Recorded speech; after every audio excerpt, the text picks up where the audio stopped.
اعوذ باللہ من الشیطان الرجیم بسم اللہ الرحمن الرحیم رب اشرح لی صدری ویسر لی امری واحلل عقدۃ من لسانی یفقہوا قولی۔ بکھرے موتی، 5واں حصہ۔ حضرت سفیان ثوری رحمۃ اللہ علیہ کا درد بھرا خط ہارون رشید ہر نماز کے بعد پڑھتے تھے اور روتے تھے۔ کل کے موضوع کا باقی حصہ۔ پھر اس کے بعد حضرت سفیان ثوری نے کہا کہ لکھو، شروع کرتا ہوں اللہ کے نام سے جو نہایت رحم والا اور بڑا مہربان ہے۔ سفیان کی جانب سے اس شخص کی طرف جس سے ایمان کی مٹھاس اور قرأت قرآن کی دولت کو چھین لیا گیا۔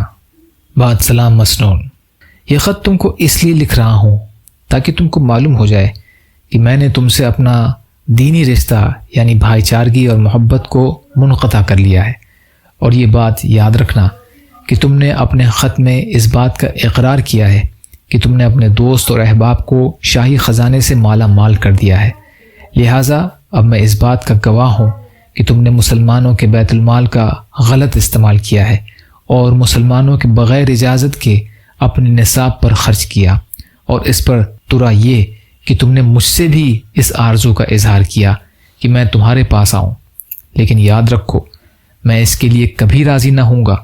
میں اور میرے اہل مجلس جس نے بھی تمہارے خط کو سنا وہ سب تمہارے خلاف گواہی دینے کے لیے انشاءاللہ کل قیامت کے دن خداوند قدوس کی عدالت میں حاضر ہوں گے کہ تم نے مسلمانوں کے مال کو غیر مستحق لوگوں پر خرچ کیا۔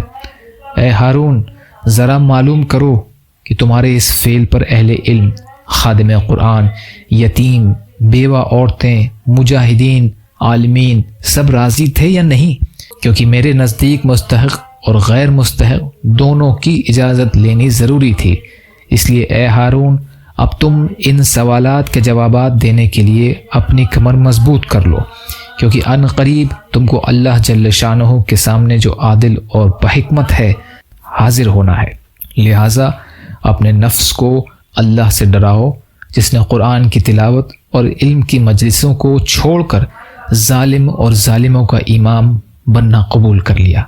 اے ہارون، اب تم سریر پر بیٹھنے لگے اور حریر تمہارا لباس ہو گیا، اور ایسے لوگوں کا لشکر جمع کر لیا جو رعایا پر ظلم کرتے ہیں مگر تم انصاف نہیں کرتے۔ تمہارے یہ لوگ شراب پیتے ہیں مگر تم کوڑے دوسروں پر لگاتے ہو۔ تمہارے یہی لشکر یعنی افسران چوری کرتے ہیں مگر تم ہاتھ کاٹتے ہو بے قصور لوگوں کے۔ تمہارے یہی کارندے قتل عام کرتے ہیں مگر تم خاموش تماشائی بنے ہو۔ اے ہارون، کل میدان حشر کیسا ہوگا جب اللہ تعالیٰ کی طرف سے پکارنے والا پکارے گا کہ ظالموں کو اور ان کے ساتھیوں کو حاضر کرو، تو تم اس وقت آگے بڑھو گے اس حال میں کہ تمہارے دونوں ہاتھ تمہاری گردن سے بندھے ہوں گے اور تمہارے ارد گرد تمہارے ظالم مددگار ہوں گے اور انجام کار تم ان ظالموں کے امام بن کر دوزخ کی طرف جاؤ گے۔ اس دن تم اپنے حسنات تلاش کرو گے تو وہ دوسروں کی میزان میں ہوں گے اور تمہاری میزان میں برائیاں ہی برائیاں نظر آئیں گی، اور پھر تم کو کچھ نظر نہیں آئے گا، ہر طرف اندھیرا ہی اندھیرا ہوگا۔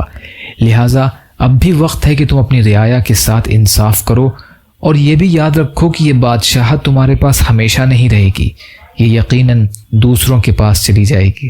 چنانچہ یہ امر ایسا ہے کہ بعض اس سے دنیا اور آخرت سنوار لیتے ہیں اور بعض دنیا و آخرت دونوں پر بات کر لیتے ہیں۔ اور اب خط کے آخر میں یہ بات غور سے سنو کہ آئندہ کبھی مجھ کو خط مت لکھنا، اور اگر تم نے خط لکھا تو بھی یاد رکھنا اب کبھی مجھ سے کسی جواب کی امید مت رکھنا۔ والسلام۔ اس موضوع کا باقی حصہ انشاءاللہ کل کی ریکارڈنگ میں۔ یا اللہ ہم سب کو کہنے سننے سے زیادہ عمل کی توفیق عطا فرما۔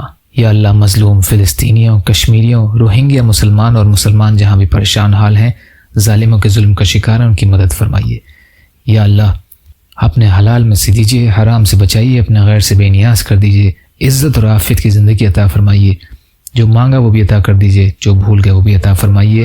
سبحان ربک رب العزت عما یصفون والسلام علی المرسلین والحمد للہ رب العالمین برحمتک یا ارحم الراحمین۔